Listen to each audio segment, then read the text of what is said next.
지난 시간에 부처님 명호, 금강경감소 계산불까지 했는데, 이제 부처님 명호들이 지금 12분의 명호가 나오고 있는데, 그 명호는 대부분 다 참회하는 내용들, 그리고 우리의 죄를 이렇게 좀 씻어주는 이런 의미를, 그런 역할을 해주시는 부처님의 명호를 부르고 있습니다. 그래서 12분의 부처님을 지금 명호를 부르고 있는데, 지금 이제 참회하기 시작한 참회계를 시작했거든요. 그래서 우리가 이 천주경에서는 처음 부분에는 관세음보살님의 권능, 공덕 이런 것들에 대해서 쭉 설명을 하셨다면, 그다음에 이제 본론인 천수단란이를 하고 뒷부분에는 바로 그걸 우리가 성취할 수 있고 우리가 완성할 수 있으려면 이제 수행이 시작돼야 되는데, 수행의 첫걸음은 바로 참회에서부터 시작된다. 이렇게 해서 참회에 대한 내용들을 지금 하고 있고, 그 다음에 이 참회하기 전에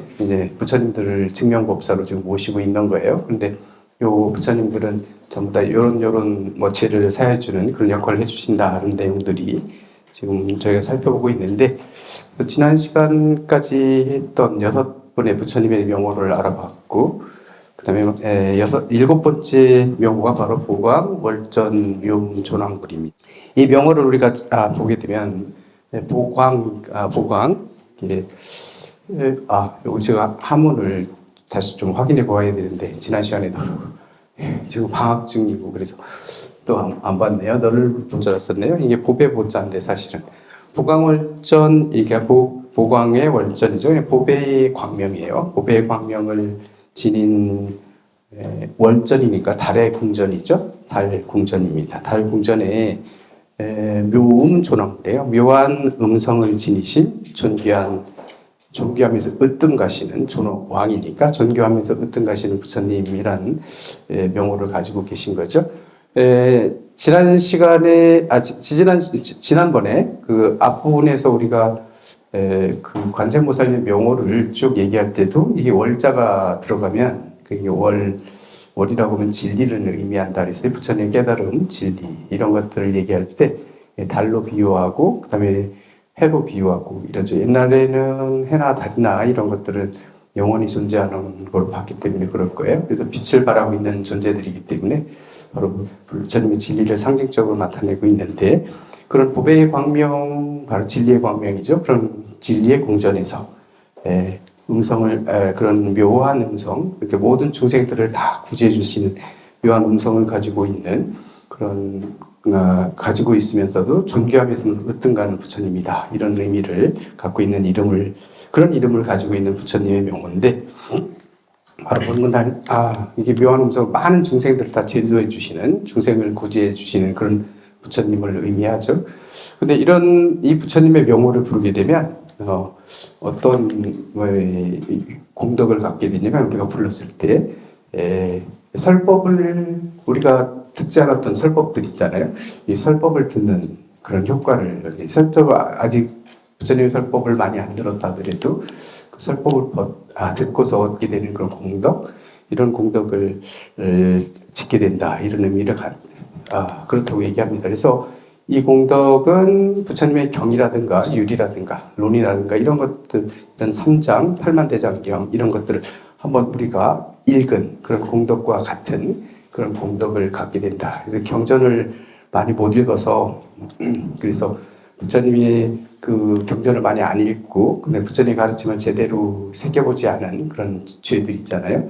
그런 것들로 인해서 허물이 있을 수 있는데, 이런 허물들을 참회하는 그런 의미를 가지고 있는 부처님이라고 보면 되겠죠. 이 명호를 부르게 되면 여태까지 내 부처님 가르침을 제대로 공부 안 했던, 좀 게을리했던 이런 것들에 대한 참회가 가득 들어가는 그런 의미를 갖는 그런 부처님이라 이렇게 볼 수 있는데, 다음은 부처님 명호를 우리가 한번 부르게 되면 모든 경전들을 우리가 한번 읽은 그런 공덕과 맞먹는 그런 공덕들을 주시는 부처님이다. 이렇게 얘기를 하고 있거든요.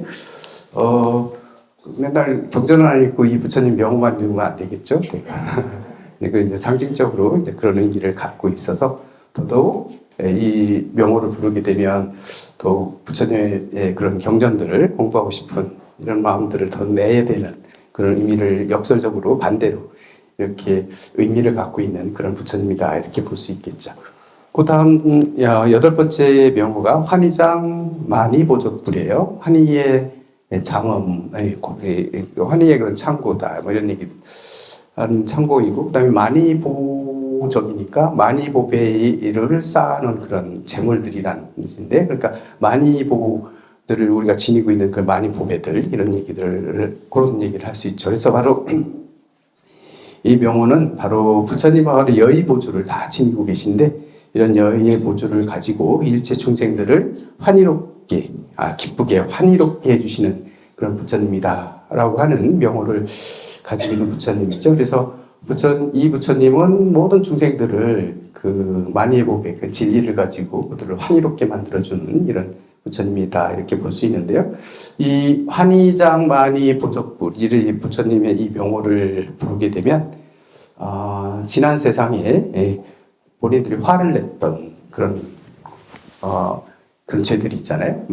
화를 되게 많이 냈고 진해했던, 화내고 성내고 질투했던 이런 죄업들이 소멸된다 이렇게 얘기를 합니다. 이 환희장 만이보적불 이 명호로 불렀을 때 화내고 성내고 질투했던 그런 죄업들이 사라지게 해준다 뭐 이렇게 얘기를 하고 있죠. 다시 얘기하면 이 부처님 명호를 부를 때는 내가 과거에 이렇게 많이 나도 모르게 화내고 이랬던 죄업들이 많은데 이런 죄업들 좀 앞으로는 하지 말아야지 이런 의미도 각오도 같이 들어가 있는 거예요. 그래서 과거에 했던 것들은 다 사해주는 거기 때문에 이 부처님 명호를 부르고 과거에 대해서는 참여를 하고 더 이상 그런 걸 안 하겠다는 그런 다짐을 가져야 되겠죠. 이런 의미를 갖고 있는 부처님 명호다 이렇게 보실 수 있고요. 그 다음에 아홉 번째가 무진향 승왕불이에요. 무진향입니다. 무진이라는 건 끝이 없다는 얘기죠. 끝이 없고 다음이 없다. 다음이 없는 향이다. 이게 우리가 아무리 좋은 거라 하더라도 재물이나 뭐 아무리 먹을 게 좋은 음식이 있다 하더라도 먹으면 끝나는 데가 있잖아요. 다 먹으면 끝나잖아요. 근데 이 무진은 끝이 없이 나오는 겁니다. 끝이 없이 이게 뭘 먹으면 먹을수록 향기가 나면 날수록 딱 그 끝나는 게 아니라 끝없이 계속 배출되는 이런 것들 얘기할 때 우리 무진 이렇게 무궁무진하다 우리는 얘기 하잖아요. 그래서 무진이라는 의미는 끝이 없는, 다음이 없는 이런 뜻이죠. 향이라고 하는 게 향이 무진향이에요. 끝이 없이 나는 다음이 없는 그런 향이 있죠. 이 향이 지난 시간에 우리가 얘기할 때도 그 오분향내합 때 향이라고 하는 건 우리도 모르게 이게 혼숙되고 이렇게 되는 건데 우리 몸에 배어드는 이런 향처럼 진리를 깨우치고 이렇게 수행을 많이 하시고 우리가 마음공부를 많이 하게 되면 거기 주변으로 그런 공덕들, 그런 편안함 이런 것들이 주변 사람들까지 다 편안해지고 뭐 이런 것들이죠. 이게 마치 향에서 이렇게 혼숙되듯이 그런 의미를 되게 많이 갖거든요. 그래서 무진향이면 바로 그런 의미겠죠. 이 다음 없는 향이에요. 부처님의 그런 진리를 깨우치고 거기에서 나오는 그런 공덕들, 그런 편안함 이런 것들이 무궁무진하게 나오는 데 있어서 승왕불이니까 승왕이니까 수승한에서도 으뜸 가는 거죠. 이게 스승함이 으뜸인 그런 부처님이다라고 명호를 해석할 수 있겠죠. 여기서 얘기하는 건 당연히 향이라고 하면 진리의 향이죠. 부처님께서 깨우치신 진리의 향을 의미하는 건데 이런 진리의 향을 당연히 진리의 향을 가지고 계신 게 이제 부처님이시니까 이런 향으로서 중생들을 다 또 이렇게 고통이나 죄업을 소멸시켜 주시는 그런 부처님 의미를 갖는데 바로 이 명호를 한번 부르게 되면 우리가 생사의 고통을 과거로부터 있었던 그런 생사의 고통을 다 소멸시켜 주시는 그런 부처님이다 이렇게 얘기를 하거든요. 한번 우리가 이 명호를 부르게 되면 생사의 고통이 소멸된다. 생사의 고통이 소멸된다는 건 뭐냐면 우리가 태어나고 죽고 계속 그러잖아요. 이게 반복이 깨우침을 얻어서 윤회에서 벗어나기 전까지는 계속 생과 사가 계속 반복이 되는데 태어날 때도 되게 고통스럽고 죽음을 맞이할 때도 고통스럽다는 거죠.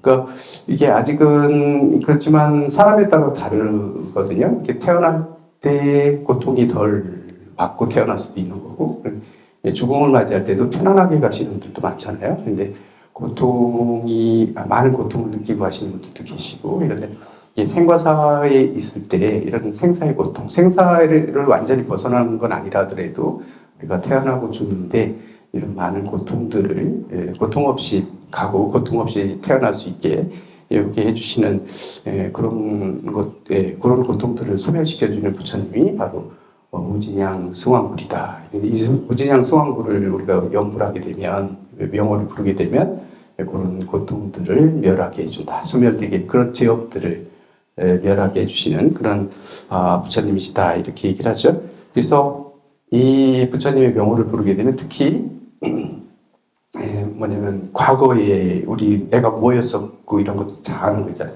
과거생에 내가 무슨 일을 했고 뭐였고 뭐 이런 거 다 아는 걸 뭐라고 그러죠? 숙명지라고 하거든요. 예전에 과거에 내가 뭐에 과거를 다 기억해내는 이런 것들 숙명지라고 하는데, 이 과거를 기억해내는 거죠. 이게 금생에만 기억하는 게 아니라 전생까지 다 기억해내는 그런 지혜를 갖는 거를 숙명지 이렇게 얘기했는데, 이 부처님은 명호를 부르게 되면 아까 그런 고통도 사라지고 숙명지를 얻게 해준다. 뭐 이런 얘기가 있어요. 그렇기 때문에 이게 생사가 내가 죽고 나는 것들을 어쩔 수 없이 내 업에 의해서 지금 생사를 완전히 벗어나지 못했다 하더라도 태어나고 죽을 때 고통을 느끼지 않게, 고통을 덜하게 해달라고 하는 염원, 이런 것들을 발언하면서 부르는 게 바로 무진양 승왕불이다 이렇게 볼 수 있죠. 그 다음에 10번째 명호가 이제 사자월불이에요. 당연히 사자는 짐승이잖아요. 무서운 그 짐승의 사자 얘기합니다. 이 사자월 하면 월은 당연히 진리 이런 걸 한다고 얘기했는데, 어쨌건 축생 중에 제일 큰 왕으로 얘기하는 게 이제 사자인 거죠. 이 사자이기 때문에 이 사자월부를 부르게 되면 사자인데 지혜도 갖추고 있는 그런 것들을 얘기하죠. 사자처럼 힘센 지혜를 갖추고 있는 부처님이다 이런 의미일 건데, 이 사자월부를 우리가 명호를 부르게 되면 축생으로 태어날 죄업을 소멸시켜준다 이렇게 얘기합니다. 그리고 혹시 내가 잘못 살아서 축생으로 태어날 죄업이 있다면 이런 축생으로 태어나는 죄업을 소멸시켜주는 부처님이 바로 사자월불이다. 그래서 사자월불을 명호를 부르게 되면 축생으로 태어나는 걸 방지해준다 이렇게 볼 수 있겠죠. 그래서 우리가 살면서 이것도 우리 중생들은 불자들도 마찬가지고 다 중생들이 다 그런 마음을 가지고 있을 건데 불안하잖아요. 혹시 내가 이 금생엔 인간으로 태어나서 이렇게 좋아하는데 그나마 그 사람들이 축생으로 태어나면 어떡하지? 이런 걱정들이 있잖아요. 그래서 나도 모르게 축생의 업들을 지은 게 있지 않을까? 우리도 모르게 지은 업들은 모르면 불안하거든요. 항상 인간은 보면 불안하다는 얘기는 모르기 때문에 불안한 거거든요. 보이면 불안하지가 않아요. 근데 안 보이면 불안해지는 거죠. 밤길을 갈 때도 이게 뭐가 나타날지 모르고 잘 보이지 않기 때문에 불안해지는 거죠. 낮에 다닐 때는 그렇게 불안하지가 않죠. 이게 뭐 위험 요소 같은 게 다 보이니까. 그렇습니다. 그것처럼 진리에 대해서도 잘 모르면 이 부처님 법에 대해서 우리가 수행을 많이 하고 공부를 많이 해서 어느 정도 이제 가닥이 잡히고 웬간한 거에 대해서는 이제 뭐 그건 이런 거야 라고, 그건 연기적으로 이런 거지 이런 것들을 자꾸 눈이 밝아지게 되면 이게 두려움들이 없어지고 삶이 편안해지는 거죠. 그래서 우리가 지금 부처님 경전을 공부하고 부처님 법에 따라서 이렇게 수행도 하고 우리가 이렇게 열심히 신행생활을 하는 이유도 마음이 편안해지기 위한 거잖아요. 마음이 불안하고 이런 것들을 좀 녹이고 그런 불안에서 좀 벗어나고 싶은 거. 그래야지 삶이 더 윤택해지죠. 불안함 이런 것이 사라질 때요. 근데 무조건 부처님 뭐 이렇게 뭐라고 하니 광신 뭐 이렇게 무조건 믿는 뭐 이런 것들도 그런 믿음은 오히려 더 불안하게 만들 수도 있어요. 근데 부처님께서 얘기하시는 부처님은 믿음이라는 게 뭐냐, 눈이 밝아지는 걸 얘기하고 있지, 절대로 뭐 부처님은 의심하지 말아야 되고 막 이런 거 아니에요. 의심이나 있으면 물어봐야 되는 거고 그런 의심을 자꾸 해결해야 되는 거죠. 부처님 그런 의심을 해결해서 나오게 되는 그런 믿음은 이런 걸 믿음이라고 얘기하지, 광신적으로 그냥 무조건 부처님만 뭐 이렇게 섬기고 믿고 이렇게 하는 건, 그런 건 제대로 된 믿음이 아니에요. 불교에서는 그런 믿음을 믿음이라고 얘기하지 않습니다. 그렇기 때문에 여기서도 보면 축생의 과보로 내가 혹시 그런 것 때문에 불안하잖아요. 이런 것들을 불안함을 좀 덜어내고 수행할 수 있도록 하기 위해서 이런 방편들도 있을 거예요. 그래서 사자월부를 부르게 되면 축생으로 태어날 그런 죄업들을 사해 주신다, 소멸시켜 주신다, 이러니까 그러면서 이런 마음들을 낸다는 것 자체가, 그래서 이게 진짜 그렇게 해주나? 뭐 이런 그런 마음도 있잖아요. 사실이 그렇지 않다 하더라도 뭐냐면 그런 마음도 우리가 자꾸 낸다는 거 있잖아요. 아, 혹시 내가 다음에 축생으로 태어날 줄 알고 있는 거 아니야? 이런 걸 한번 되돌아볼 수 있다는 건, 되돌아볼 수 있는 사람과 되돌아보지 않는 사람의 삶은 전혀 다르거든요. 내가 혹시 이런 건 안 했을까? 한번 생각해 본다는 건 그만큼 거기서 벗어날 수 있다는 거예요. 나쁜 짓, 아무 생각 없이 나쁜 짓, 이렇게 죄업을 짓고 사는 그런 것들이 조금씩 소멸시켜 줘주는 거거든요. 그래서 이런 생각들은, 그래서 이런 죄업도 있고 이런 죄업도 있다. 이런 죄업들은 이런 부처님이 소멸시켜 주신다. 이런 의미들도 우리가 실제 그럴까? 믿음이 가면 그렇게 믿으시면 되고요. 아니면 상징적으로도 우리한테 얘기해 주시는 것들이 많거든요. 그래서 현대에 이제 우리가 나이가 먹어가면 이게 옛날에는 그냥 상징적으로 받아들였는데, 저희도 나이 조금 듣다 보니 이게 이제 그런 것만 또 아닌데 이렇게 할 수도 있겠다, 이런 믿음들이, 옛날에는 합리적이지 않으면 안 믿었잖아요. 그런데 부처님이 합리적인 것만 믿으라고 했지만 그렇다 하더라도 이게 좀 얇아지는, 이것도 합리적일 수 있다는 것들도 좀 열리거든요. 연세가 이렇게 이거 이렇게 드시고 생활 경험이 되게 많아지시고 이러면 젊은이들이 갖는 그런 샤프하고 뭐 이렇게 꿰뚫고 이런 거는 좀 묻어질지 몰라도, 그렇더라도 모든 것들을 소용하고 넓게 더 이해할 수 있는 이런 것들은 분명히 익어져 있는 이런 것들이거든요. 그래서 보면 나이가 먹어가는 건 뭐 익어가는 거다 얘기 어디서 나왔지만, 사실은 그런 경험들이 많으면 이게 이성적으로만 이해하고 합리적으로만 이해하고 그런 것만 받아들이는 게 아니고, 그렇지 않은 것들도 다 이해할 수 있는 이런 마음이 그만큼 열리는 이런 작용들을 하게 되죠. 어쨌건 사자월불은 그런 내용을 가지고 있다. 축생으로 태어나는 그런 지역을 소멸시켜준다, 뭐 이런 얘기를 하고 있고요. 그 다음에 11번째 명호가 환희장엄주왕불이에요. 환희장엄주왕불이에요. 환희로서 장엄한다는 얘기인데, 보배에 장엄한 그런 구술이의 왕이니까요. 어떤가는 그런 보배를 가지고 계신 부처님이라는 의미인데요. 그 중에 으뜸인 부처님, 환희스러운 환희로서 장엄되어진, 황리의 그런 보배로 장엄하신 그런 부처님이다. 요 부처님을 우리가 명호를 부르게 되면, 요거는 우리가 살면서 살생하고 도둑질했던 그런 안 좋은 죄업들을 소멸시켜 주시는 그런 부처님이다, 이렇게 얘기를 하죠. 그러면 환희로서 장엄된 부처님이기 때문에 그럴 거예요. 그런 쪽은 다 사해 주시는 그런 부처님이다. 이 용어를 부르게 되면 그런 죄업들이 사라진다, 이렇게 얘기하고요. 그 다음에 마지막으로요, 제보단 많이 승광불이에요. 이 제자는 임금 제자고, 하늘의 신을 얘기할 때 이 제를 쓰죠. 천재, 뭐 이렇게 제천, 뭐 이런 것들 다 이게 하늘의 신들을 얘기할 때 이 제, 그러니까 하늘의 신 아니면 임금, 왕의 보배니까 보배의 당이에요. 그런 이렇게 깊이 다른 그런 보배니까 하늘의 보배라고 얘기해요. 이게 대왕, 그런 큰 신들의 그런 위력을 가지고 있는 거죠. 당이기 때문에 이렇게 그걸 세우면 어디서부터도 다 그 위력을 보고 찾아온다고 했잖아요.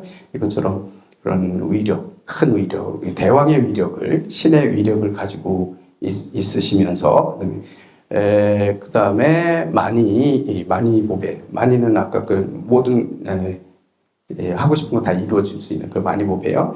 이 만이주와 같은 이런 것들이 수승하고 그 으뜸인 그런 부처님이다. 이런 의미를 가지시는 부처님인데요. 이 부처님을 한번 생각하고 하게 되면 과거로부터 내가 욕심 때문에 지었던 그런 죄업들, 일체 죄업을 다 소멸시켜 주신다. 이렇게 얘기하고 있습니다. 그래서 우리가 500겁도로 과거에 500겁도로 지었던 무거운 죄를 다 소멸시켜 주시는 부처님이다. 이렇게 얘기를 하거든요. 그래서 이 제보당 부처님은 탐욕으로 저지른 죄업들을 내가 소멸하는 그런 의미, 이런 것들을 가지고 있는 그런 참여를 할 때 부르게 되는 부처님의 명호다. 이렇게 볼 수 있죠. 이렇게 해서 12분의 이제 부처님의 명호들을 우리가 쭉 살펴봤는데요. 이 부처님의 명호들을 이렇게 부르는 이유는 이런 죄업들을 내가 참여하겠다라는 의미도 있어요. 그렇기 때문에 지금 내가 참여를 하고 죄지었던 거 다 참여하고 수행 제대로 된 그런 수행 삶을 살겠다 이런 각오들을 다지는 그런 단계이기 때문에 참여하기 전에 이런 부처님들 다 부르는 거죠. 이런 죄업들을 부른다는 얘기는 이런 죄업은 더 이상 내가 짓지 않겠다는 걸 염원하는 그런 의미도 가지고 있는 거다. 그래서 천수경을 우리가 독송할 때 이런 부처님 명호 나올 때 이런 명호들을 막 부르면서 그런 의미들도 한번 생각하면서 독송하는 게 되게 좋겠죠.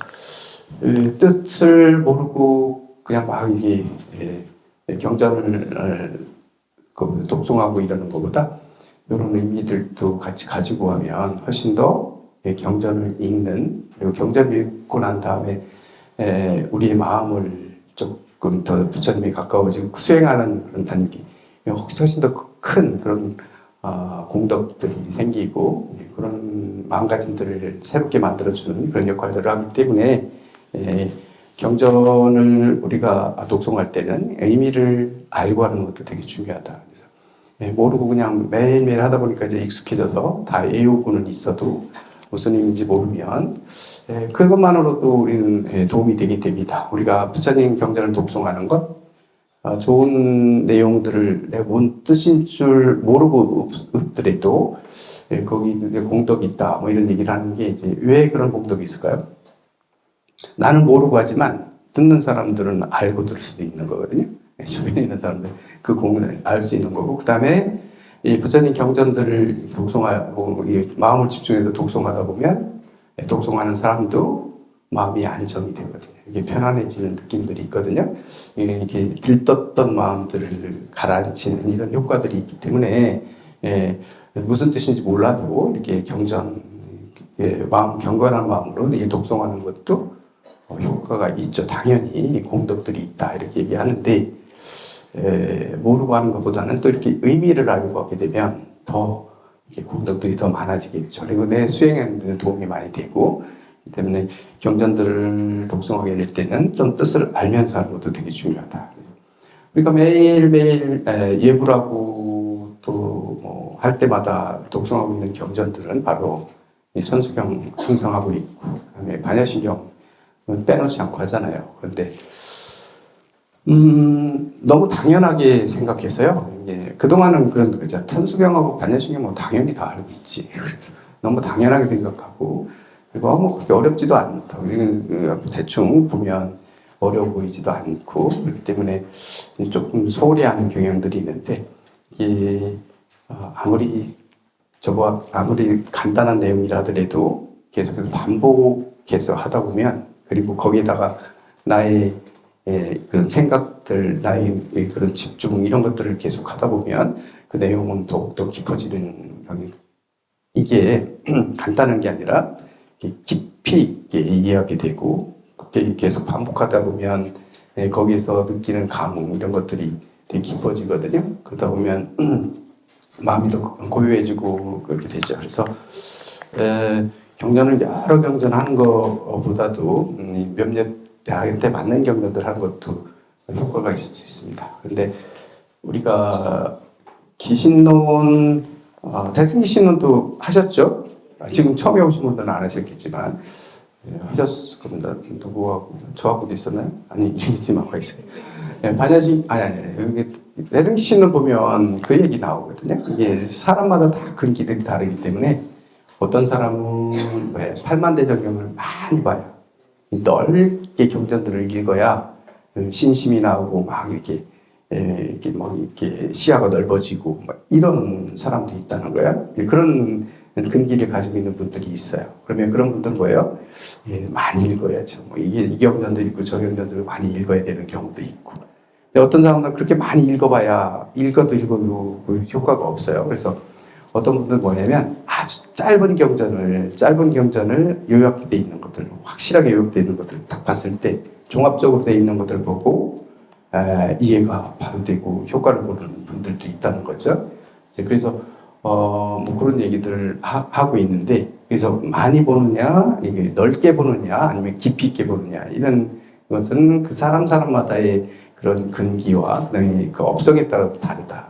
근데 그런 얘기 나오거든요. 대승기 신론에선 근데 이 경전을 어떤 사람을 위해서 했냐면 바로 핵심만 뽑아서 간략하게 얘기해 줘야 효과를 보는 분들을 위해서 지어놓은 논이다. 이런 얘기를 하죠. 넓게 보면 그런 사람들은요, 간략하게 이렇게 핵심적인 것만 뽑아져 있는 것들을 봐야 신심이 나오고 하는데 너무 넓고 방대하면 짜증내고 안 본다는 거예요. 이게 와닿지도 않는다는 얘기죠. 이제 그렇게 사람마다 이게 그런 건 다 다르다. 이래서요. 나는 어떤 걸 좋아하는가. 그래서 어쨌건 어떤 넓게 봐야 되는 경우도 있으면 그렇게 나는 그런 게 좋다 그러면 그렇게 보시는 거예요. 근데 결국은 도달하는 목적점은 하나이기 때문에 그렇죠. 이제 반야신경에서 보면 모든 건 다 공화다. 바로 뒤에 여기 참여하는 부분에서도 지금은 이제 사참에 대한 얘기가 이제 나오죠. 근데 이제 그 다음에 이어지니까 이참인데, 이참을 하게 되면 이참은 이치적으로 참여하는 거잖아요. 이참에서 보게 되면 모든 것들은 다 사실은 공적한 건 실체가 없다. 반야신경하고 다 통하는 아주 간략한 내용들이죠. 그렇게 되어 있는데, 어쨌건 지금 이제 참회에 앞서서 이 참회를 이게 업장 소멸시켜 주시는 이런 부처님들 명호를 불렀습니다. 그래서 내가 참회 지금 할 건데, 참회하는 광장에 그런 증명법사로서 부처님들을 모셔놓고 난 진짜 참회를 하는 거죠. 이게 그냥 혼자서 난 이런 거 반성하고 이러면 이게 증명이 안 되면 좀 참회를 깊이 있게 못하게 되거든요. 무슨 얘기냐면 증명법사 어른 모셔놓고 나 다시는 이거 하지 않겠습니다. 이렇게 맹세하는 거하고 자기 혼자서 방 안에서 나 앞으로 이런 거 하지 않겠습니다. 혼자서 얘기한 거하고 그 다음날 그런 일이 벌어지면 어른 모셔놓고 했던 사람은 달라지는 거죠. 이게 못하죠. 어른한테 약속했는데 어떻게. 자기 혼자 한 사람은 나만 속이면 되는 거잖아요. 그래서 요번만큼만 해. 오늘까지만 내가 할게. 이런 마음이 생길 수 있는 거잖아요. 그렇기 때문에 증명법사들 자꾸 모시는 이유가 그런 의미도 있어요. 예. 우리 인간의 업은 어떤 방향이 있기 때문에 그쪽으로 흐르거든요. 그래서 그런 것들을 미연에 방지하기 위해서 모셔도 놓고 하는 거예요. 지금 참여하겠다고 오늘 이 순간 참여하는 진짜의 마음인데 진짜로 내 마음에서 우러나가지고 다시는 하지 말아야지 하는데도 똑같은 신심인데 누구 모셔놓고 했을 때는 그 다음에 어길 때 되게 부담이 되는데 아무도 없는데 혼자 그렇게 했을 경우는 그 다음에 또 이제 마음이 바뀌면 다시 또 나쁜 짓을 하게 그런 쪽으로 흘러갈 수 있기 때문에 그렇다 이렇게 볼 수 있죠. 이거는 대부분 다 그런데 그래서 자기 발목을 잡을 수 있는 이런 것들 나는 좋은 일을 하기 좋은 걸 선택해서 내가 하겠다고 마음 먹을 수도 있잖아요. 이렇게 이 길을 가야지 이랬을 때 꼼짝 못하고 가게끔 만들려면 뭐냐면 발목 잡히는 일들을 좀 해놓고 오면 좋겠다 이런 생각이 드는 게 저희 출가할 때 우리는 얘기하잖아요. 출가해가지고 되게 힘들거든요. 우리 행자님들 마음이 보면 한 6개월 하지만요. 그 사이에 엄청 마음 들어갔다. 나갈까 말까 이런 것들이 많아요. 내가 지금 제대로 가고 있는 거야? 이거 아닌 것 같은데? 다른 데를 갈까 말까? 이런 거예요. 내가 과연 송강사를 제대로 온 거야? 아닌 것 같아. 이런 생각도 계속 들 수 있거든요. 어떤 때는 막 신심하다 하다가도 순간순간 이렇게 장벽에 부딪히거나 아니면 좀 실망감이 있거나 아니면 자기 마음이 느슨해졌거나 이럴 때 그런 마음들이 태고심이 계속 나거든요. 이런 태고심이 날 때 바로 행동으로 옮겨버리면 계속 떠돌게 되고 후회하게 되는데 이 발목 잡는 걸 하나 있어야 된다 이런 생각하는 게 저 출가할 때 이게 저도 출가한다고 했을 때 한 몇 년을 막 입으로 떠들고 다녔거든요. 출가하겠다고. 같은 직장에 있는 모든 분들한테 뭐 여성들도 있잖아요. 이게 나이 우린 젊은 친구들이 되게 많았는데 막 학교 졸업하고 막 오는 친구들. 그러다 보면 이제 같이 근무하다 보면 이제 결혼도 하게 되고 막 이러잖아요. 그래서 사귀게 되고 그럴 수 있잖아요. 근데 저는 오자마자 난 출가할 거야라고 다 얘기 그 몇 년을 난 출가한다. 그리고 이제 그 사표 낼 때도 나 이래서 갑니다. 라고 해서 사표 딱 내고 왔는데 오자마자 오니까 여긴 현실이잖아요. 이게 또 그 인간들이고요. 그러니까 행자실은 더더욱 그렇거든요. 이게 아닌 것 같은데. 뭐 이게 병 XX 머리 둔한이고 막 이게 막 평생 들어보지 못한 모욕 막 이런 너 밖에서 직장 생활은 제대로 했어? 너 다 사기꾼이지. 너 그런 것도 할 수. 너 같은 놈이 뭐 이런 얘기를 막 이렇게 써붙일 때 속에 되게 상처를 받잖아요. 그래서 야 여기 다 있을 때가 아닌가? 하는데 왜 못 나간지 아세요? 그것도 있어요. 물론 바로 너무 창피한 거예요. 나가면 내가 몇 년 동안 내가 출근한다고 막 얘기했는데 가가지고 바로 도망 나왔다고 얘기하면 너무 창피하잖아요. 이게 창피함도 있었어요. 그래가지고 못 나가는 것도 있었어요. 이게 발목을 꽉 잡고 있는 거죠. 그게 때문에 여기서 무조건 견뎌야 돼. 뭐 이거잖아요. 바로 마음을 바꾸죠. 인간은 그 포기하게 되면 어쩔 수 없는 포기되면 자기 합리화 시키거든요. 인간들은 다 합리화시키죠. 저를 얘기할 때 보면 대단했네 이게 아니고 합리화시킨 거 있어요. 뭐라고 합리화시켰냐면 뭐 지금 막 출가했는데 지금 뭐 아무것도 모르고 출가한 갓 해병아리가 뭐 공부가 많이 돼가지고 그런 마음 들었을까. 지금 그전에는 막 내가 난 이랬어 이랬는데 지금 생각해보면 그 발목 잡힌 게 있기 때문에 내가 여기 있어야 될 이유를 얘기해야 되는 거잖아요. 그렇기 때문에 뭐라고 얘기했냐면 도반 행자님들 했을 때 나는 부처님 보고 출가했지 내가 인간 보고 출가한 거 아니야. 저 인간이 아무리 나를 괴롭힌다 하더라도 마구니처럼 한다 하더라도 내가 저 인간 때문에 나갈 이유는 없지. 난 부처님 보고 왔지 인간 보고 온 거 아니야. 그렇게 지가 아무리 나를 괴롭혀서 나를 내쫓으려고 해도 나는 안 나가. 그런데 지금 그때는 그게 되게 수승하고 뭐 이랬던 것처럼 미화될 수도 있어요 나중에. 그런데 돌이켜 생각해 보면 발목 잡힌 거를 나갈 수는 없고 뭐 이러니까 합리화를 시켜서 내가 견뎌내야 되는 거잖아요. 그래서 했던 경향도 있을 수 있겠다라는 생각 어느 순간 그런 생각도 들었는데 이렇게 발목 잡히는 것도 되게 중요하거든요. 그래서 그런 것들이 뭐냐면 이렇게 부처님 명호를 부르고 막 모셔놓고 하는 것들이 내 발목을 잡는 그런 건 좋은 일 하는 데는 내가 또 흐트러지고 또 욕망이 생기고 하면 또 뭔가 다른 짓 하려고 하고 막 이럴 건데 그때 지금 순간에는 아니죠. 내가 부처님 이런 법을 하겠습니다.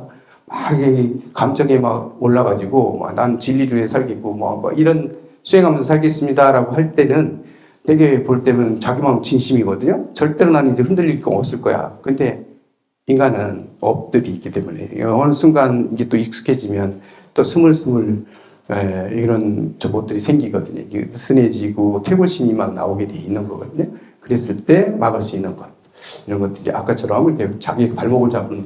근데 부처님 명호를 부처님들 다 참여해 주신 부처님을 이렇게 불러놓고 모셔놓고 제가 이런 걸 참여하겠습니다. 얘기하면 부처님 12분이나 모셔놓고서 내가 얘기했는데 어길 수가 없죠. 부처님은 다 보고 계신데 그렇기 때문에 꼼짝없이 자기가 수행하고 참여하는 것들을 진심으로 참여할 수 있는 이런 것들을 만들어낼 수도 있죠. 그렇기 때문에 그래서 보면 의식이라고 하는 게 불교 우리가 꼭 그렇게 모셔놓고 뭘 해야 돼? 이런 그냥 우리끼리 해도 되는 거 아니야? 이렇게 생각하지만 이런 의식들이 형식적인 것 같지만 사실은 그런 것들을 다 내포하고 있는 거죠. 그래서 이게 2000년 넘게 이렇게 내려오면서 우리는 500년, 1700년 이렇게 내려오면서 이게 다져진 그런 것들이기 때문에 우리 업성에 딱 맞춰서 이런 것들을 방지책들을 다 만들어 놓은 거기 때문에 그래서 내가 막 심심히 있을 때 저런 게 뭐가 필요해 이랬는데 좀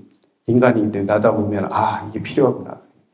요런 것들이 나를 또 다시 잡아낼 수 있게끔 만들어주고 흐트러지는 걸 방지할 수 있는 이런 요소들이 돼 있는 거다. 그래서 지금 나한테 필요 없는데 왜 이런 거에 귀찮게 빨리빨리 하지, 왜 이렇게 길게 뭐 이런 거 하지 마시고 법회에 참여했을 때 그냥 어떤 때 지루할 수도 있잖아요. 이게 중요한 거니까. 나한테는 지금 안 중요해도 여기 많은 대중들 중에는 이게 꼭 필요한 대중이 있을 거야. 그런 마음으로 같이 해주는 것도 되게 중요하죠. 예전에 저희 군에 가면 군대 갔을 때 종교 행사 가잖아요. 종교 행사 갈 때 어디를 제일 많이 가냐면 당연히 교회로 많이 가잖아요. 요즘에는 그렇잖아요. 근데 절에도 잘 안 오고 천주교는 더더욱 신자들 아니면 안 가려고 하는 이유가 뭐 모르고 갔다가 뭐예요? 천주교 의식이 복잡하잖아요. 일어났다 앉았다 일어나라고 다 일어나야 되거든요. 그런 거 있어요. 천주교는 일어났다 앉았다를 되게 반복해요. 그냥 앉아도 자려고 피곤해가지고 좀 자려고 갔는데 계속 일어났다 앉았다 하는데 그거 다 해야 되거든요. 그렇기 때문에 그냥 못 모르고 갔던 친구들은 그냥 어떤 종교인가 다음 안 가는 거예요. 그래서 천주교 신자들만 절에는 그래도 가는 이유가 뭐냐면 저기 이렇게 잘 수 있거든요. 앉아서 자도 뭐라고 안 하죠. 법사님들이 그냥 자라고 하잖아요. 피곤하면 자라고 해요. 법문 듣다가 자도 되는데 대신 신발을 벗어야 되잖아요. 그러니까 좀 불편해요. 신발을 벗고 들어가야 되니까. 교회는 그럴 필요 없잖아요. 그냥 의자 다 있으니까 앉아가지고 아마 교회에서는 일어났다 앉았다 하는 것도 없을 거래요. 간략하게 돼 있어가지고 그래서 교회를 많이 가는 경우도 있다. 물론 맛있는 거 많이 주는 데 가고 이랬는데 요즘엔 그러진 않을 거예요. 저희 다닐 땐 족발이 2개 주는 데가 여기는 하나 주는데 저기 2개 주면 2개 주는 데 가고 여기 2개 줬다 했는데 걸고 가는 거죠. 막 옛날에 그랬거든요. 이제는 먹을 게 없었으니까. 근데 요새는 그런 거 가지고는 하지 않을 거예요. 요새는 초코파이 주면 안 간대요. 저기 상자 스님 군에 있다 왔는데 햄버거 주고 치킨 주고 이래야 된대요. 그리고 좀 그렇게 주지 않으면 초코파이는 쳐다보지도 않는다. 요새는. 저희 때 얘기고요. 요즘에는 월급도 많이 주니까 군부대에서 그러니까 잘 사 먹으면 되지 또 초코파이 겨우 그거 가지고 할 수는 없는 거 있죠. 옛날에는 진짜 교회가 그런 걸 잘 하더라고요. 떡볶이도 해서 갖다 주고 그리고 먹을 거 많이 주고 하면 다들 그쪽으로 몰리는 경향이 있죠. 다음 이제 시박참회. 다음에 이제 그다음에 이제 시박참회가 나오죠. 우리가 알고 있는 10가지 신구의 삼업에 대한 얘기들이죠. 그래서 앞에 3개 살생, 투도, 음행은 여기 사음이죠. 이 사음까지는 뭐예요? 신업인 거죠. 그다음에 망어, 기어, 양설, 그다음에 악구는 4가지는 구업인 거고 그 뒤에 탐진치 3개는 의업이라고 얘기를 나오죠. 그래서 의업 나오는데 신구의 삼업을 참여하는 내용입니다. 첫 번째가 신구의 참여니까 바로 이 부분 시방 참여하고 있는 이 부분이 뭐에 대한 내용이라고 볼 수 있냐면 바로 이제 사참의 이제 대표적인 거예요. 이거는 사참이죠.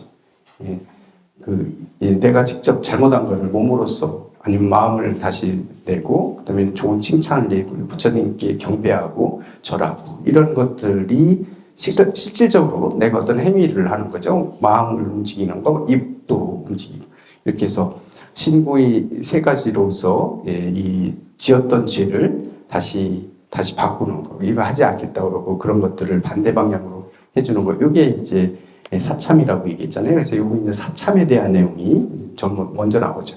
이 사참도 되게 중요합니다. 사참만 하고 2참만 해서 되는 건 아니죠. 그러니까 그동안 했던 거를 맑히는 게 되게 중요하기 때문에 먼저가 사참에 대한 얘기가 나왔습니다. 그래서 시박참입니다. 10가지 나쁜 것들을 참회죠.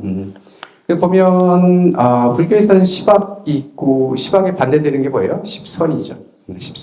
십선은 따로 시박은 이렇게 분명히 얘기하고 있지만 십선에 대한 얘기는 없죠. 특별히 없어요. 이게 뭐냐면 시박을 안 하는 게 십선이에요.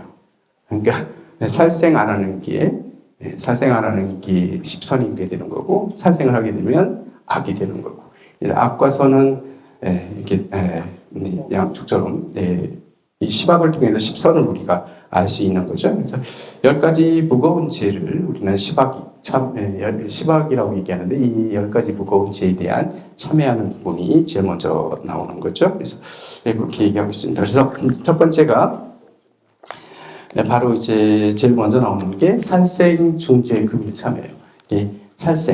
살아있는 생명을 죽였던 이런 무거운 죄를 금일 오늘 참회합니다. 이런 얘기가 참회합나이다.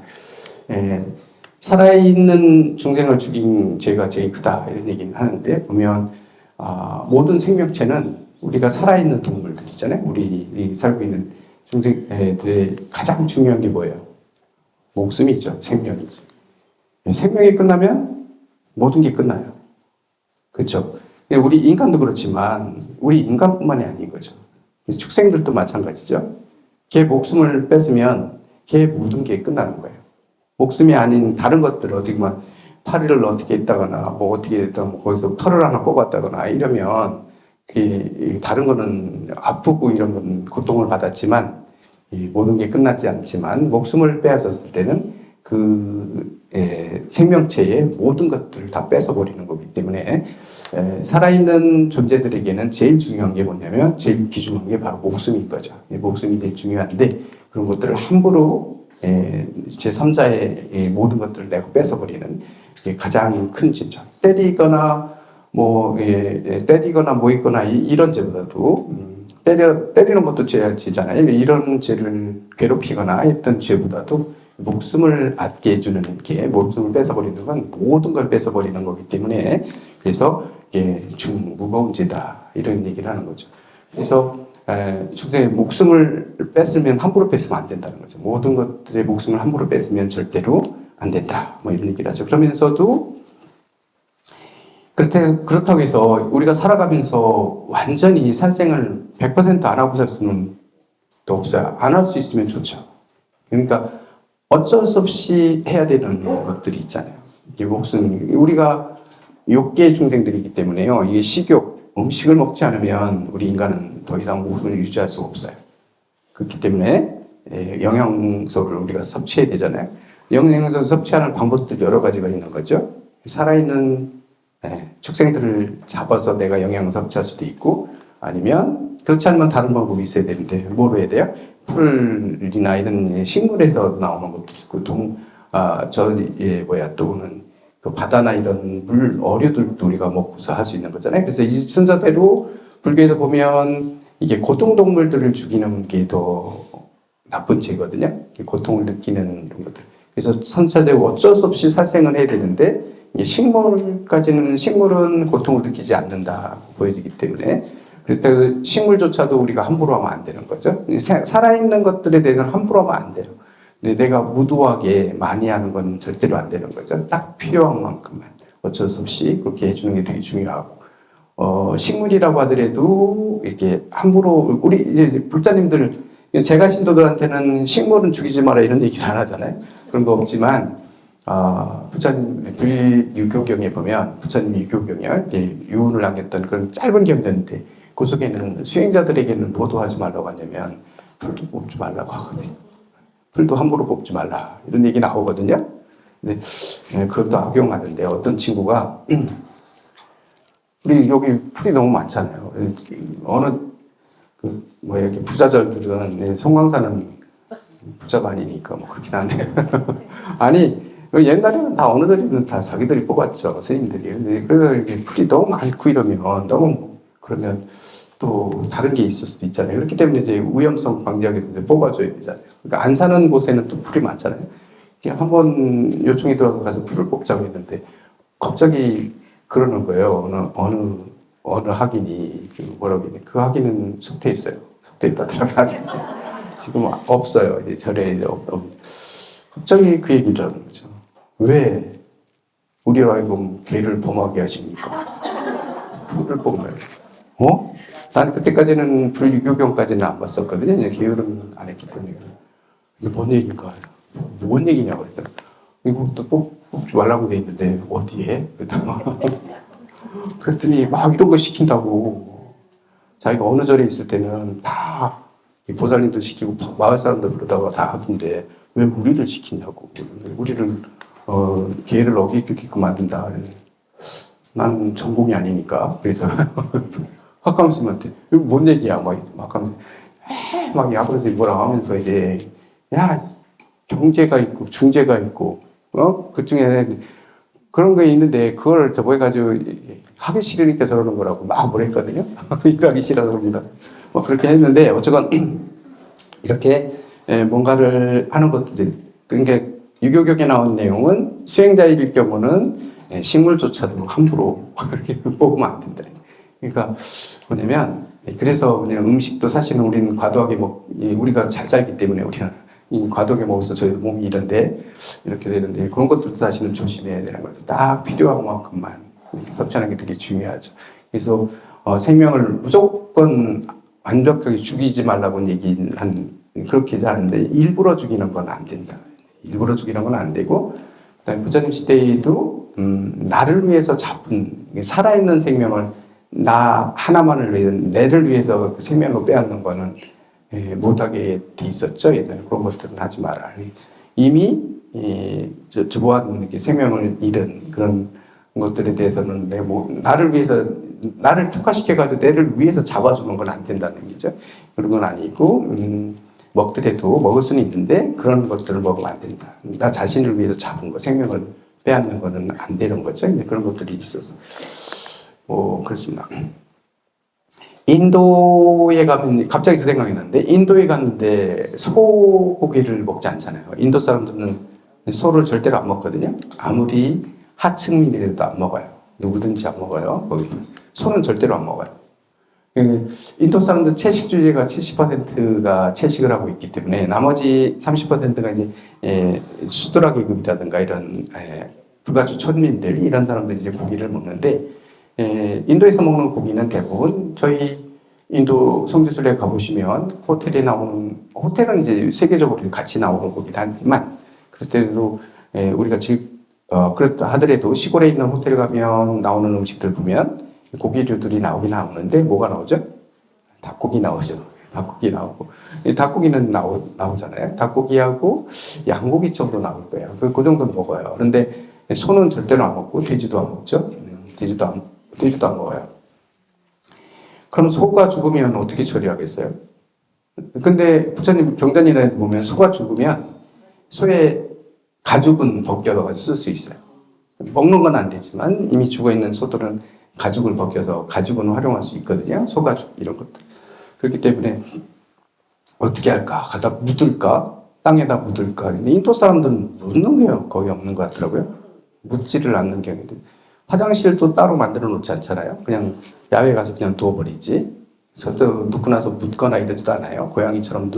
고양이들은 이렇게 묻어놓잖아요. 근데 인도 사람은 묻지도 않아요. 묻어놓으면 더 안 좋아하죠. 거기 날씨가 따뜻하기 때문에 금방 말라버린다거나 아니면 짐승들이 먹거나 아니면 바로 이제 비가 오면 흩어져서 자연으로 돌아가기 때문에 굳이 왜 그 냄새 나는 걸 모아놓냐 이거죠. 그래서 그렇게 안 하더라고요, 인도 사람들. 근데 그럼 소도 죽었을 때 그럼 어떻게 하나? 가죽은 다 벗기는데 고기는 어떡하냐? 외국의 수출도 누군 요새는 그런 것도 한다던데.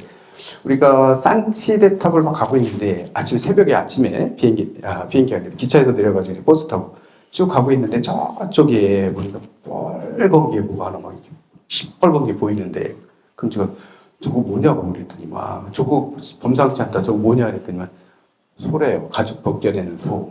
그러니까 벌판에다 버려놨어요.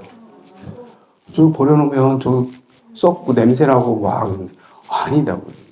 그래서 갔잖아요. 그래서 산치대탑 다 참배하고 다시 돌아올 때 봤더니 뭐예요?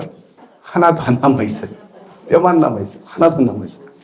새들이 와서 다 먹고 독수리부터 해가 새들이 다 와서 뜯어먹고 들짐승이 와서 뜯어먹고 썩을 틈이 없는데 보니까. 그래가지고 저렇게 처리하는구나. 어쨌건 이렇게 갑자기 여기까지 갔는데 생명에 대한 이렇게 살아있는 생명을 죽이는 거 이게 이제 가장 큰 죄다.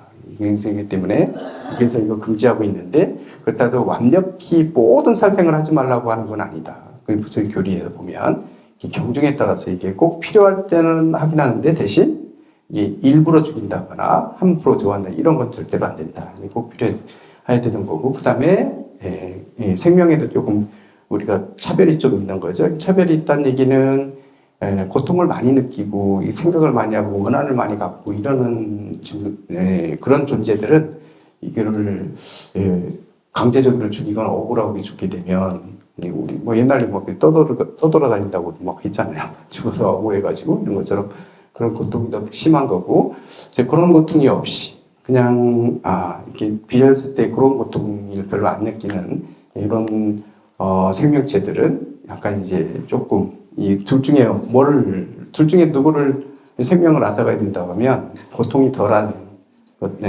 그런 존재들을 그런 중생을 먼저 어쩔 수 없이 그렇게 되겠죠. 그런 것들은 사례가 있다.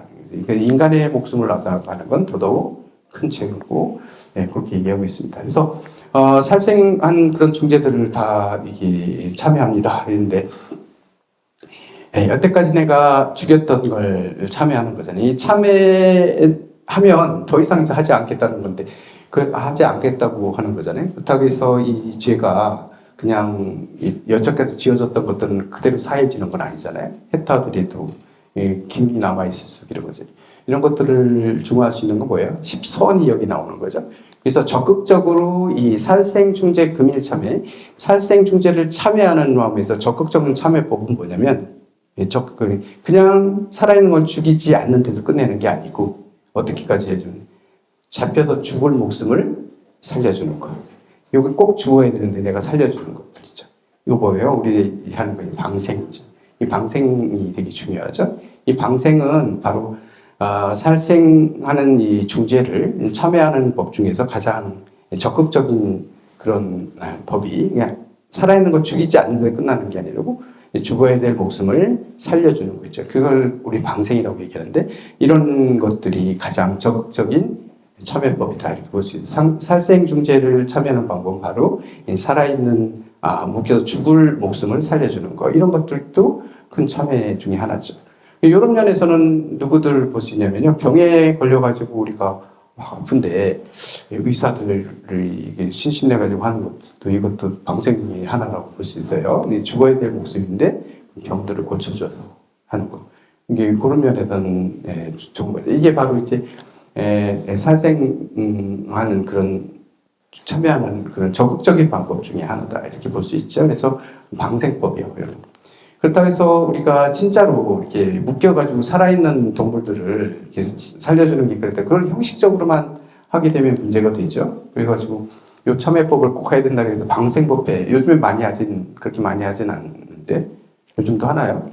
저희 방생법회 저희는 가는 거 못 본 것 같은데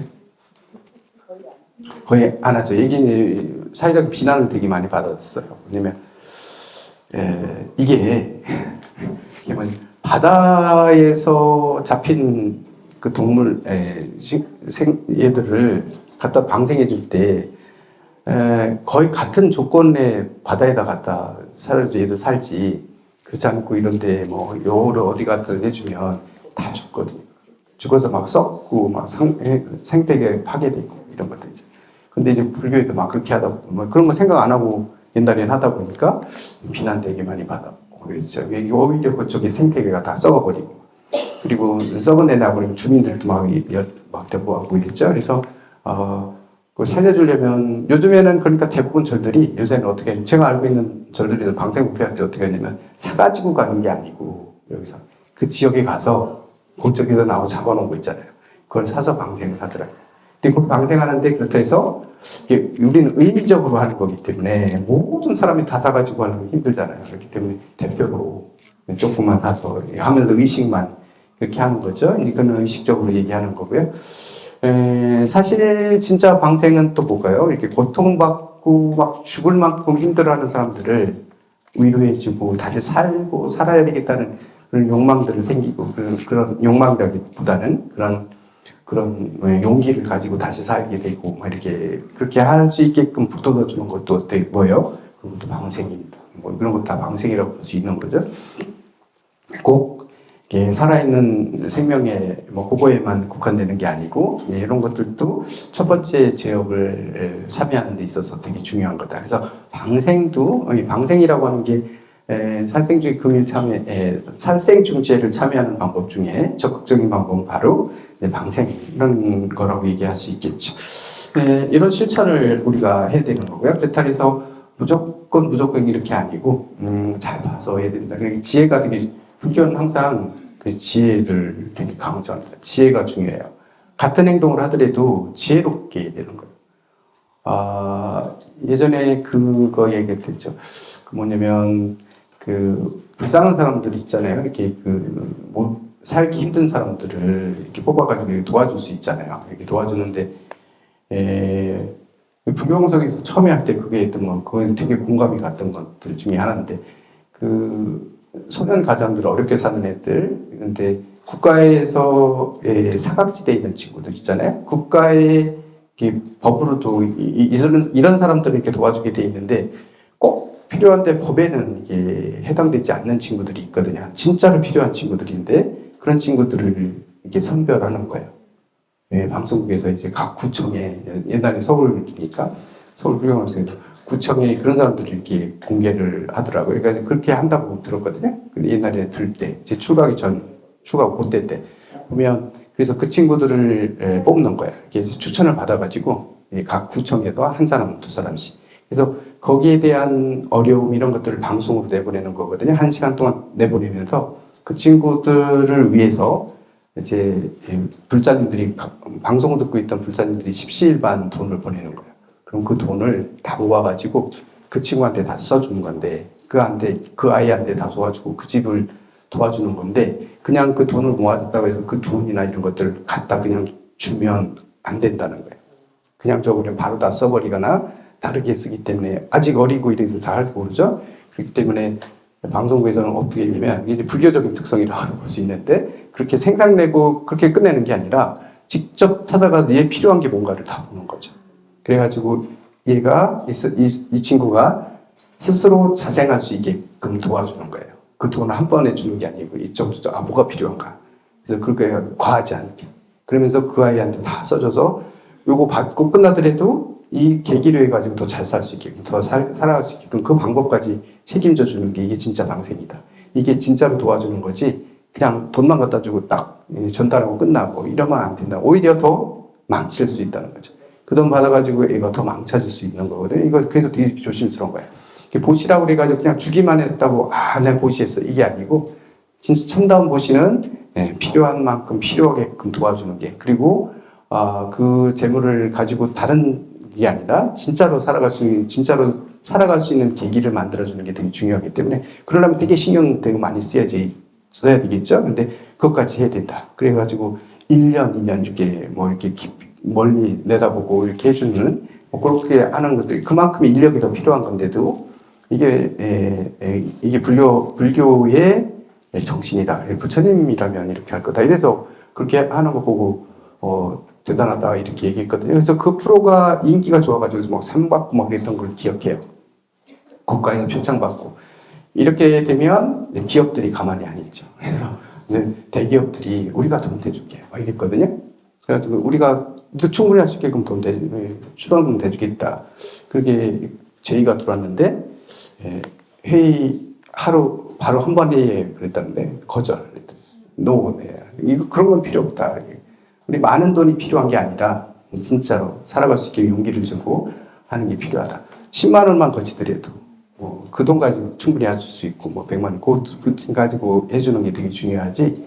돈을 그렇게 해서 풍족하게 해주는 내 의미는 안 갖게 된 거죠. 그래서 그게 되게 이게 부처님의 가르침을 진짜 이현 시대에서 이렇게 실천하는 데 있어서 그런 것도 다 지혜잖아요. 그래서 그런 것들이 좋게 봤는데 그게 하려면 힘들겠죠. 요새는 그 방송 안 하는 것 같은데 너무 힘들 거예요. 아마 이렇게 실천에 옮긴다는 게 그게 힘든 거죠. 두 번째가 이제 투도 중재 금참이에요. 투도는 주지 않는 거를 남의 걸 훔치는 거죠. 훔친 그런 죄, 그런 것도 이것도 중재가 되는 게 다른 사람한테 나는 아무 생각 없이 뺏어서 훔쳐갔지만 그 사람의 사는 데서 그게 전부일 수도 있는 거거든요. 사기치는 사람들이 힘들게 사는 사람들 겨우 모으는 다 뺏어가 버리면 이게 왜 터돈데 훔쳐갔게 되면 그 사람은 삶의 터전이 완전히 죽을 수도 있는 거거든요. 그런 경우도 있는 거죠. 내가 조금 나는 그 돈 뭐 얼마 되지 않는 돈 가져왔다 생각할 수 있겠지만 근데 사실은 사람에 따라 다 다르기 때문에 그래서 주지 않는 걸 막 뺏어가는 건 이거는 중죄에 들어가는 크게 목숨까지도 저보할 수 있게끔 해주는 거기 때문에 이 죄도 되게 큰 죄가 되는 거예요. 투도중죄죠. 그래서 중죄. 나도 모르게 그런 거 있는가 참여하는 거죠. 그래서 이걸 참여합니다. 근데 요즘에 보면 요즘에 현대사회여가지고 사이버 시대가 됐잖아요. 인터넷 뭐 이런 거. 그래서 요즘에 뭣도 투도가 되나요? 요즘에는 지적 재산권도 있어요. 남의 개발해 놓은 걸 내가 훔쳐다 쓰면 이것도 걸리잖아요. 이것도 도둑질이죠.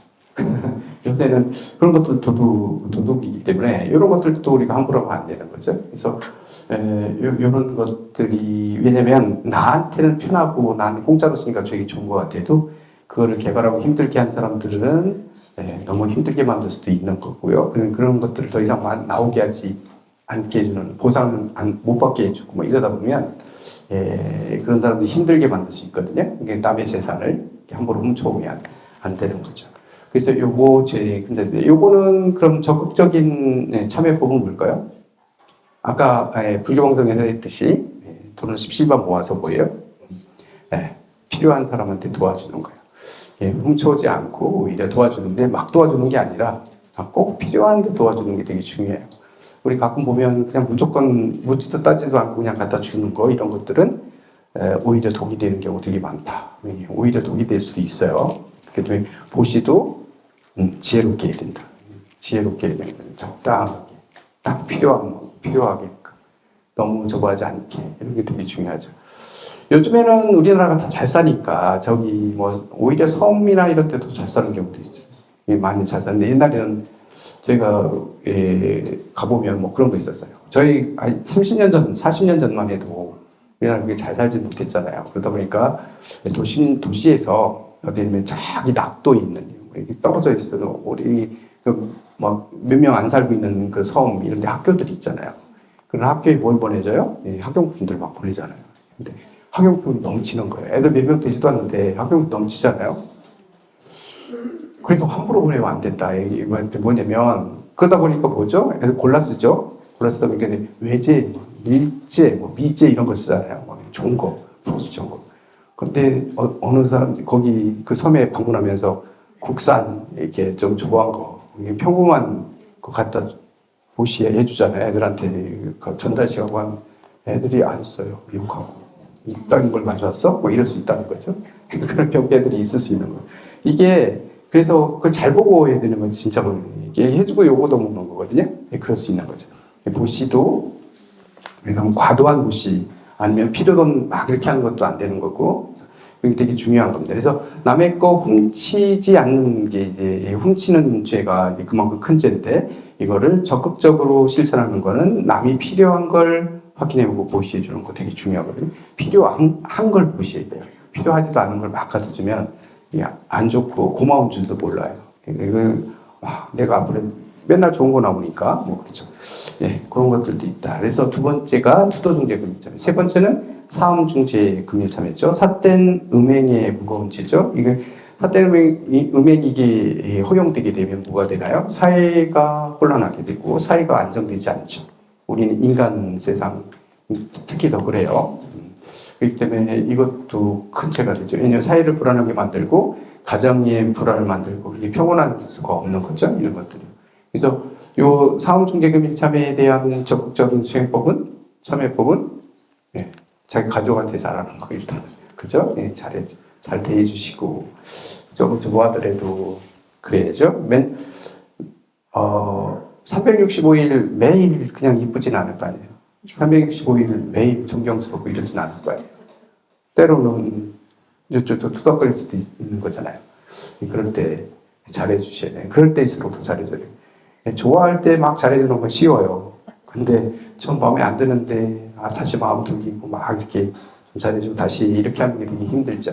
그런 것들을 하는 게 가정의 평화도 되게 중요하고 사회의 평화까지도 연결되는 거니까 그렇게 해야 되겠죠.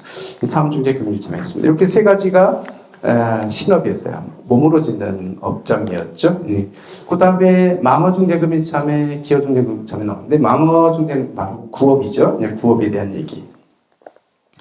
우리 옛날 말에 천냥빚도 뭐 한마디로 갚는다 뭐 이런 얘기 있잖아요. 근데 천냥의 빚이라 하더라도 말 한마디로 갚을 수 있다.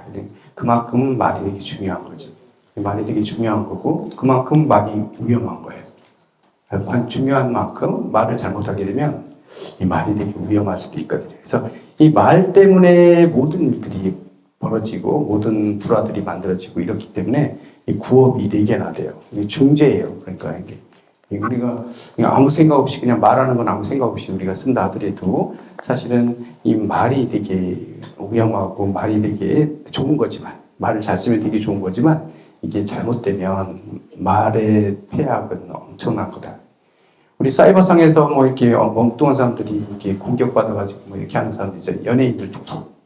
못 견디고 막 하는 경우 있잖아요. 이게 그 말이라는 게 안 보이는 데는 막 이렇게 쏘아붙이고 몰아붙이고 하는 이런 말들이 잘못된 이런 말들은 사람한테 상처를 주거든요. 그리고 삶의 의욕까지도 버려버리게 만들 수도 있는 거기 때문에 되게 조심해야 되는 거죠. 구업은 되게 조심해야 됩니다. 근데 우리가 이 구업 아무렇지도 않게 난 말로만 했을 뿐인데 때리기를 했어. 그냥 말로만 했을 뿐인데 뭐 이런 경우 있잖아요. 근데 사실은 때리는 것보다 말이 더 마음의 상처도 크죠.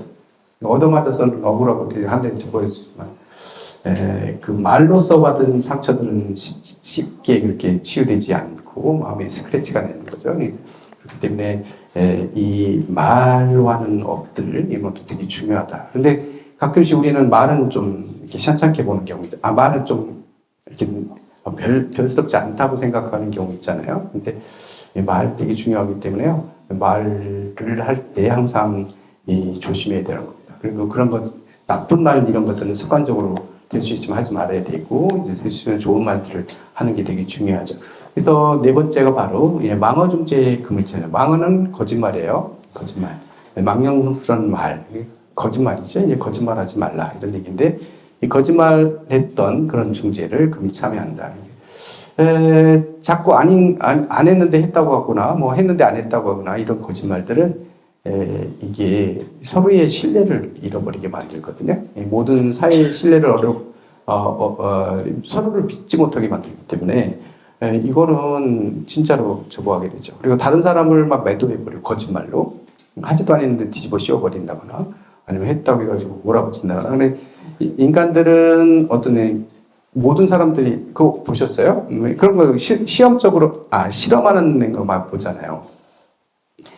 모든 사람들이 다 하늘을 쳐다보면서 저기 뭐 있다고 얘기하면 진짜로 없는데 막 있다고 하면 한번 찾아도 없는데도 자기도 있다고 얘기하잖아요. 왜냐면 다른 사람 다 그러는데 나만 이상해진 것 같으니까 그냥 대중적으로 따라가게 되는 경우 있잖아요. 이런 것처럼. 그래서 이것처럼 그리고 없는데도 있는 것처럼 보이는 것처럼 그런 것처럼 누구 한 사람을 해놓고 모든 대중들이 이제 나쁜 막 이렇게 해버리면 다 이미지들이 모든 사람을 다 미워하게 돼요. 저 나쁜 놈이야 이래. 이유 보지도 않고 따져보고 막 이래야 되는데 그건 살펴보지도 않고 나쁜 사람은 낙인 찍어버리거든요. 이런 것들 그래서 이 망언은 되게 큰 죄를 짓는다. 다른 사람들한테도 다 그런 죄를 짓게 만들잖아요. 그러나 그런 매도하게 만드는 죄를 만들었기 때문에 그래서 이 거짓말하는 죄도 크다. 근데 거짓말하는 죄 중에 제일 큰 게 뭐예요? 소망어가 경망어 있고 대망어가 있거든요. 소망어가 있고 대망어. 소망어는 그냥 거짓말하는 거예요. 이렇게처럼. 근데 대망어가 있어요. 그 거짓말, 진짜 거짓말은 뭐냐면 깨닫지 않았는데 깨달았다고 하는 거. 이게 가장 큰 죄악이다. 이렇게 얘기하죠. 이거는 대망어는 발화죄에 해당돼요. 그래서 승가에서 쫓아내게 되어 있습니다. 스님들 그런 거짓말하면 승단에서 쫓아낼 수도 있는 이런 죄예요. 대망어죄입니다. 근데 사실은 이 대망어가 할례에서 한 건 아니고 근데 대부분 뭔가요? 자기가 착각해서 얘기할 수도 있잖아요. 조금 뭘 봤어요. 공부하다 보니까 환희심나는 어떤 경계를 봤는데 그걸 자기는 깨달았다고 착각할 수 있어요. 그래가지고 막 거짓말할 수도 있는 거죠. 이것도 사실 하면 안 되는 건데 사실은 자기도 깨닫지 못했다는 걸 알아요. 알고 있는데 다른 사람들한테 존경받고 싶고 다른 사람들한테 보시도 받고 싶고 막 이렇게 하고 싶어서 내가 의시되고 싶고 뭐 이런 것 때문에 깨닫지 않았는데 깨달은 것처럼 이렇게 얘기하는 이거는 더 큰 망어죠. 이런 것들은 진짜 망어가 되는 거죠. 이득을 위해서 얘기하는 거기 때문에 이런 것들이 되게 위험한 게 깨닫지도 않았는데 깨달았다고 하면 다른 중생들이 모르는 그런 신도들이 다 그 말을 따라가게 돼 있는 거죠. 그러다 보니까 같이 지옥으로 가는 게 되니까 그건 큰 망어가 되는 겁니다. 그래서 이런 거짓말은 특히 하면 안 되는 망어에 들어가는 것 중에 하나다. 이렇게 볼 수 있죠. 그 다음에 부업 중에서 두 번째로, 그러니까 다섯 번째는 기여, 중재, 기미자예요. 기여는 기자는 비단 기자예요.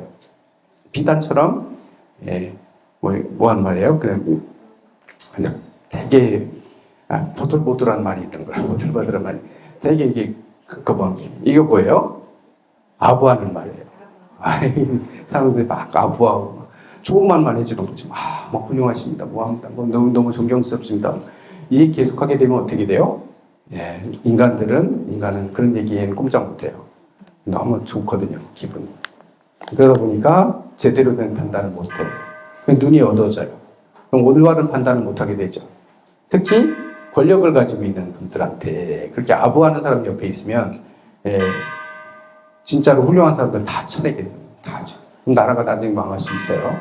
나쁜 거기 가만히 있어야 계속해서 이런 기여는 큰 죄가 된다. 그래서 이런 기여는 하면 안 된다. 이게 아부하고 막 아양 이러는 말들. 상대가 너무 상처받고 있고 너무 용기도 못 내고 있고 막 비단결처럼 막 이렇게 띄워주는 거는 방편으로는 할 수 있을 텐데 이 방편과 실제로 하는 건 다르기 때문에요. 근데 자기의 이득을 위해서 막 잊지도 않은데 막 존경한다고 그러고 사실 속으로는 되게 욕하면서 겉으로만 존경한다고 얘기하고 이런 기여 이런 것들은 역시 큰 죄들.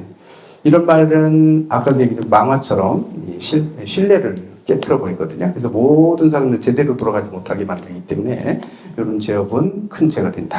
이런 얘기죠. 그 다음에 나오는 게 이제 양설중재금이죠. 양설 혀가 둘이에요.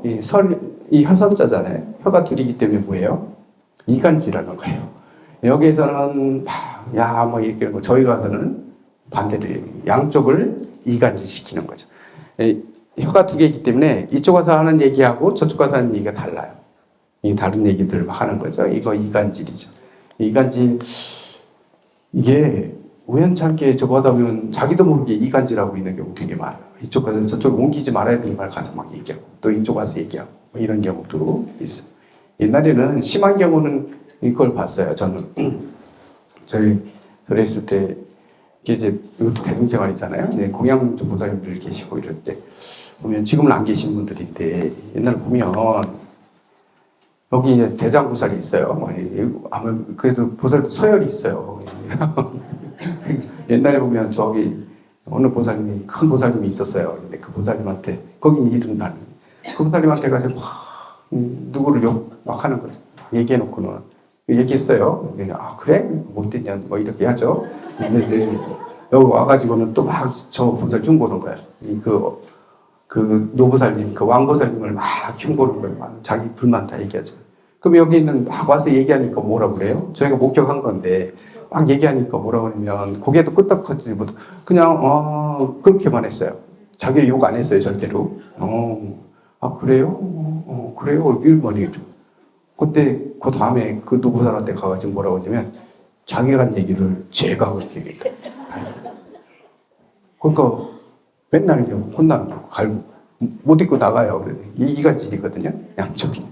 근데 둘한테 다 하는 건 아니고 이렇게 자기가 얘기하는 걸 그 사람이 얘기했다. 이런 사람은 조심해야 돼요. 고개 끄덕거렸다가 이제 내가 한 말이 되는 거예요. 어디 가가지고. 그런 경우도 있는데 이게 습관적으로 그렇게 하시는 거예요. 이게 일부러 그러는 게 아니라 습관적으로 그렇게 된 거예요. 네. 그러니까 우리도 한번 돌아봐야 되는 거야. 나는 그런 거 없어 막 웃잖아요. 근데 나도 그런 거 없나? 한번 봐야 되는 거예요. 내가 이렇게 얘기했던 적 없는가? 내가 곤란하면 자기가 얘기하는 건데 제가 얘기해서 뭐 이런 거 얘기할 수 있는 이런 이간질 양설을 하면 안 되는 거예요. 이것도 역시 다 신뢰를 깨는 거기 때문에 이것도 큰 죄가 된다. 네, 부처님 이것도 큰 죄라고 얘기했고, 마지막에 악구중죄죠. 악구라는 건 뭐예요? 나쁜 말인 거죠. 욕하고 막 살벌하게 막 이렇게 얘기하는 것들, 이런 것들도 큰 죄가 되는 거죠. 이런 나쁜 말들은 상대를 되게 상처받게 만드는 게 되게 많거든요. 그래서 특히 위아래 이렇게 있을 때요. 이렇게 서열이 딱 정해졌을 때 위에 자리에 있는 사람들은 조심해야 돼요. 위에 있는 사람들이 막 밑에 자기 부하라고 해가지고 막 욕하고 막 이러잖아요. 그러면 대들지 못하잖아요. 위에 있는 분이니까 대들지 못하고 다 웃고 막 있잖아요. 웃는 게 아닌데 막 웃고 있잖아요. 그러면 그게 되는 줄 알고 계속 얘기하잖아요. 결국은 그게 자기한테 돌아오고, 그다음에 그 사람들은 마음의 상처 엄청 많이 받거든요. 그리고 스트레스 많이 받고 이러다 보니까 힘들거든요. 힘들어지고 막 이렇게 만들거든요. 그래서 이 악구 때문에 하는 경우도 이것도 큰 죄가 되는 거죠. 그래서 몸에 상처를 주는 게 아니라 이런 입으로 하는 것들은 마음의 상처를 주기 때문에 이 마음의 상처는 잘 아물지가 않아요.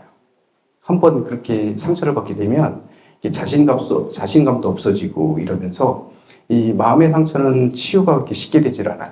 보이지가 않기 때문에. 그래서 말로써 상처 주는 이런 상처들은 쉽게 그냥 바로 그래서 내가 잘못했어 바로 사과하고 이랬다 해서 끝나는 게 아니거든요. 그렇다 해서 이 안에 그런 응어리들이 남아있기 때문에 평생을 그런 트라우마 속에 사는 경우도 있어요. 그래서 이게 수행한다고 우리가 출가한 스님들도 보게 되면 과거에 자기가 살아왔던 경험들 있잖아요. 이렇게 살아왔는데 상처를 받았잖아요. 어렸을 때 상처받은 거 쉽게 안 고쳐져요. 계속 그게 나와요. 계속 자격지심 이런 것도 있고, 그래서 사람을 경계하고 자기 얘기 솔직하게 얘기 못하고, 왜냐면 어렸을 때 솔직하게 얘기하고 이랬다가 피해받는 것들 있잖아요.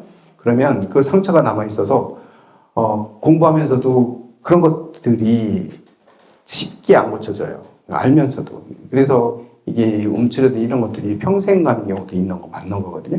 그래서 입으로 지은 상처를 준 건 나는 모르는데 상대는 평생을 그것 때문에 트라우마 속에 살 수도 있는 거고, 평생을 힘겹게 살아갈 수도 있는 거거든요. 그래서 특히 이렇게 바로 보여지지 않는 이런 입으로 하는 업들은 되게 큰 죄다. 그렇기 때문에 뭐 조심해야 된다. 이런 것들은 우리가 하면 안 되죠. 그래서 이런 구업들을 우리가 제대로 접하기 위해서는 어떻게 해야 되겠어요? 칭찬해주고 좋은 말 해주고, 그냥 억지로 안 좋은데 좋은 말 해주고 이러는 게 아니라, 찾아보면 지난 시간에도 얘기했지만 찾아보면 다 장점은 있습니다. 그냥 다 못생겼어도 입은 코는 잘생겼네. 코 되게 이쁘다. 그것처럼. 그리고 사실은 이 예쁘다 잘생겼다도 사실 실체가 없는 거잖아요. 내 눈에는 그렇게 다 못생긴 건데 코만 예쁜 것 같지만 어떤 사람 눈에는 그 사람이 세상 제일 이쁜 사람이 있을 수 있는 거예요. 기준이 다 다르기 때문에. 예쁘다, 잘생겼다, 못생겼다 이런 것들은 내 기준일 뿐인데, 내 취향일 뿐인데, 그걸 사실화해가지고 얘기하는 것들도 우리 경계해야 된다. 함부로 사람 평가하면서 못생겼다, 잘생겼다 이런 얘기하면 안 된다. 제일 싫어하는 말이 저는 잘생겼다는 말이에요. 그런 얘기하면 진짜로 잘생겼다고 생각하는 사람들은 한 10명 있을 수 있어요. 100명 중에 90명은 재수없어 이러긴 더.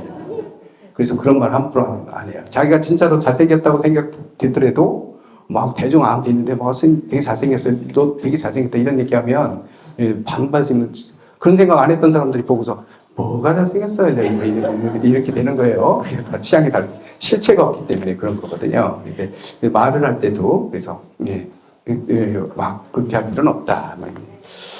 비단 그런 얘기할 필요는 없고, 그 다음에 요거는 시간이 좀 남는데, 이렇게 탐해 중대금일참에, 진해 중대금일참에, 치암 중대금일참에 요거 탐해와 진해와 어리석음이죠. 요거 세 개는 진짜 중요한 거잖아요. 이게 우리 의도, 이 마음에서 짓는 의업인데, 이건 말을 하는 게 더 되게 많이 얘기할 수 있고 건덕지가 많고, 실제로 되게 많이 얘기를 해야 되는 건데 앞에서도 많이 얘기했잖아요. 탐진치에 대한 얘기는 이미 많이 했었죠.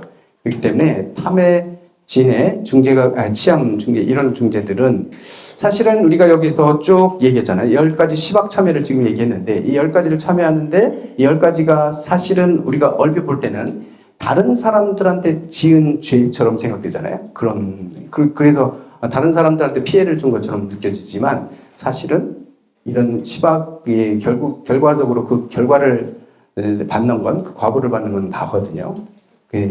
탐내고 성내고 어리석은 것들이 나를 퇴보시키고 나를 꽉 막히게 만들어버리는 거기 때문에 이 시박참여는 결국은 사실은 밖에 사람들한테 피해주는 것보다도 나 자신한테도 어마어마한 그런 장애를 가져오는 것들이기 때문에 당연히 이런 것들은 버려야 되는 거고 이런 건 다시 하면 안 되는 거고 조심해야 되는 것들이다 이렇게 볼 수 있습니다. 그래서 물론 이제 설명을 봐서는 이제 다른 상대들한테 피해를 주는 얘기를 되게 얘기했지만 결과적으로 자기한테 피해 주는 면에서 바라보게 되면 진짜로 이게 내 수행을 장애하고 나를 힘들게 만들고 나를 어리석게 만들고 내가 괴롭게 만드는 스스로 괴롭게 만드는 요인들이 바로 이 10가지 악들은 바로 자기 자신에게 그 막대한 피해를 주는 거기 때문에요. 다른 사람들한테 피해 주지 않아야 된다 이걸 떠나서 본인한테 그런 피해를 많이 주는 거기 때문에 이건 조심하고 그다음에 이런 것들은 진짜로 새겨보고 이런 것들이 있는가 스스로 바라보는 게 되게 중요하다 이런 얘기로 오늘 여기서 끝내겠습니다. 오늘 여기까지 하겠습니다.